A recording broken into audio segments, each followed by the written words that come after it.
C'est le son du violon ou du fiddle, voilà, qui est presque la source de la musique traditionnelle irlandaise. Du coup, je viens presque comme un cliché parce que c'est l'instrument des fêtes irlandaises, des grandes brassées irlandaises dans des bars où tout le monde chante. Mais à la base, il y a un instrument et c'est ce violon, c'est ce fiddle. Mais c'est à tel point que quand aujourd'hui on va à Belfast et qu'on découvre la richesse de la musique irlandaise aujourd'hui, il y a un énorme décalage parce que même si c'est encore un petit peu présent, il y a une variété de musique qui est comme une sorte de choc par rapport aux clichés qu'on a sur la musique irlandaise.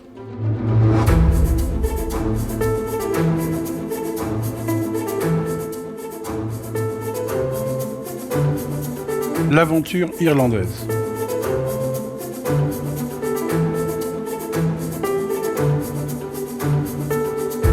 Comme un air de rock à Belfast, on quitte la République d'Irlande pour rejoindre le Royaume-Uni, accompagné par Xavier, passionné de rock, qui va nous faire découvrir la scène musicale de la capitale nord-irlandaise. La musique y est empreinte de l'histoire de la région, 30 ans de guerre civile qui a opposé les catholiques indépendantistes et les protestants loyalistes pro-britanniques, avant la signature de l'accord de paix du Vendredi Saint, le 10 avril 1998. Des traces de ce passé, il en reste, à Belfast, telle cette centaine de murs fortifiés dans la ville qui séparent les quartiers catholiques des quartiers protestants. Il y a aussi des endroits mythiques pour la musique irlandaise. Xavier a visité l'Ulster Hall, salle de boxe et de concert. C'est là que Led Zeppelin a interprété pour la première fois son titre Stairway to Heaven en 1971, dans une ambiance à l'époque glaciale.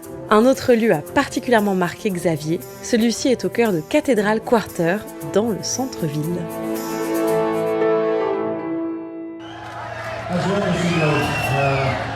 Alors je vais le limiter à un lieu, qui est le OIS Center, qui est vraiment dans le centre historique de Belfast. C'est moi qui m'a marqué parce que justement, c'est un centre qui est pour moi comme le pouls central de l'activité culturelle et musicale en Irlande du Nord.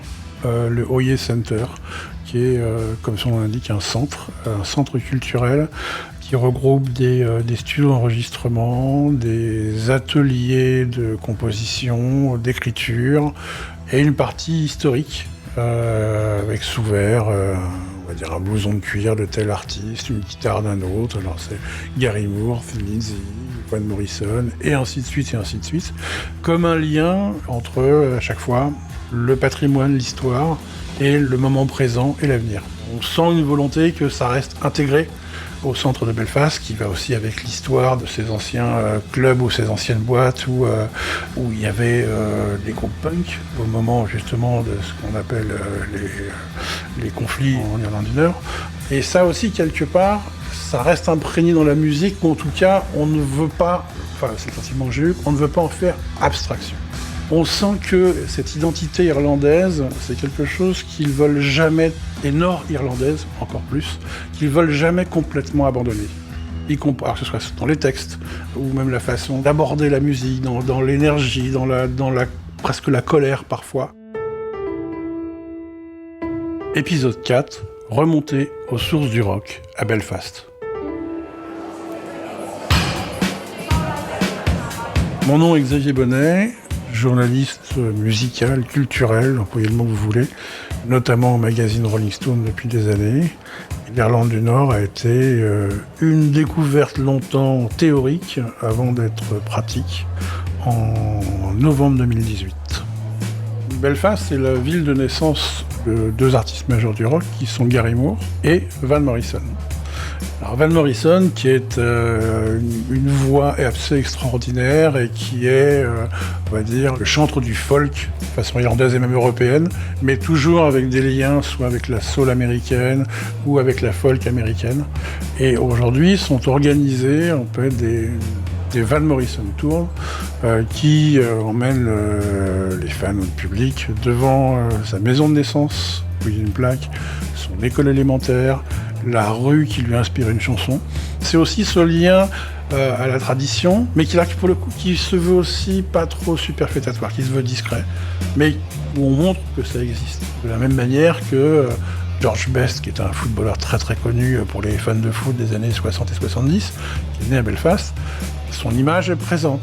C'est-à-dire qu'on a une sorte de rappel permanent, nous avons nos figures tutélaires, mais on ne vit pas que dessus. On n'en fait pas des caisses, mais c'est là. Comme si l'identité nord-irlandaise, y compris dans sa culture, ne pouvait s'exonérer de son passé. Donc là, on est sur Stiff Little Fingers, un groupe des années 70. C'est formé, qui est un peu le punk nord-irlandais, donc qui date de 77. C'est un groupe qui est très connu en Irlande du Nord. C'est presque l'ADN des groupes nord-irlandais, ouais, qui a réussi à se faire connaître en dehors du pays.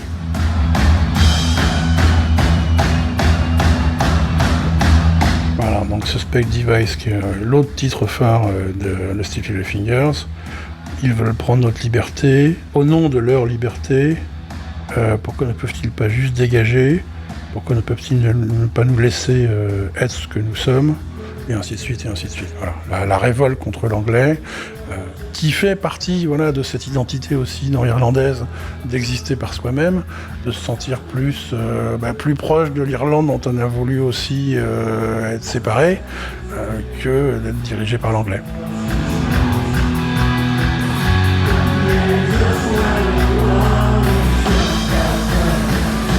Alors moi mon lien c'est ce groupe Stiff Little Fingers qui m'avait beaucoup marqué à l'époque parce que je trouvais qu'il y avait déjà un vrai sens dans la colère punk.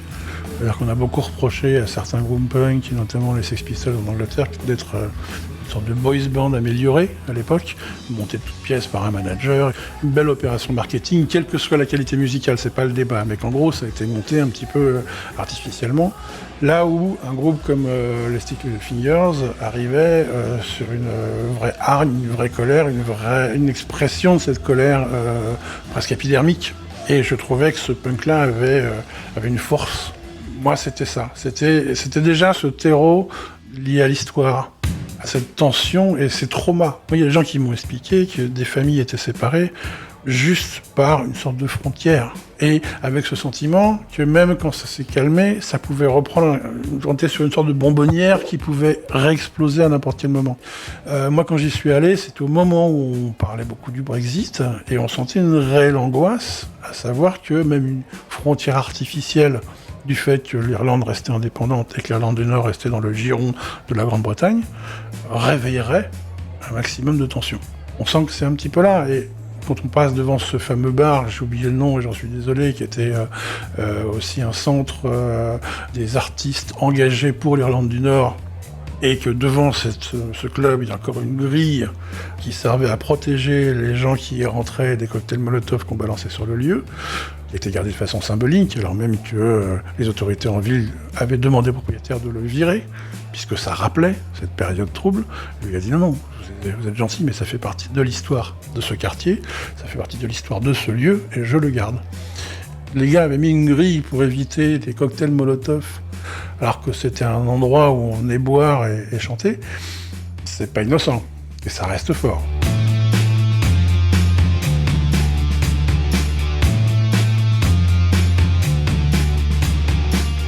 Aussi, il y a un des personnages qui était assez marquant et rigolo à rencontrer à Belfast, c'est Joe Lindsay, qui est un animateur de radio de la BBC à Belfast, qui est une sorte de géant, il doit faire 1m85, avec une longue barbe, enfin un personnage qui passe pas inaperçu, qui expliquait qu'effectivement la diversité de la musique irlandaise était un lien avec ce besoin permanent de forger une identité, et une identité qui a existé historiquement sur le fait de se battre pour exister contre une autorité supérieure. L'Irlandais du Nord est rebelle par nature et par définition, et il le fait ressentir dans tout ce qu'il fait, et c'est donc valable culturellement et musicalement. Est-ce que vous auriez un conseil pour des voyageurs, des voyageuses qui auraient envie de venir à Belfast ? Le conseil, c'est de rester ouvert, rester curieux. C'est-à-dire que, effectivement, Belfast n'est pas forcément une ville qui se dévoile facilement ou d'elle-même. A fortiori peut-être au niveau musique et culture. C'est-à-dire qu'on va vous inciter à aller plus au musée du Titanic, qui est un formidable musée par ailleurs, mais vraiment. Pourquoi le Titanic à Belfast? C'est qu'il a été tout bêtement construit à Belfast. Il y a maintenant, si j'ai bien compris, un musée Game of Thrones à Belfast qui était en construction quand j'y suis allé. Principalement, 90% je crois, des scènes intérieures de la série Game of Thrones ont été tournées en Irlande du Nord, soit à Belfast même, soit dans la grande banlieue de Belfast. On développe beaucoup ça.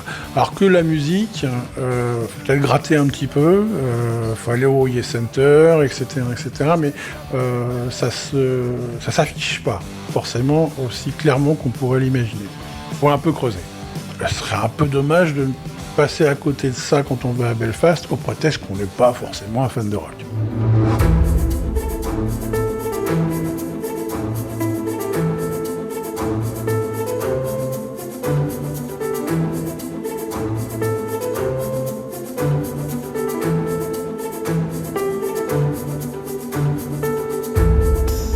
Merci à Xavier Bonnet. On peut retrouver ses articles dans le magazine Rolling Stone.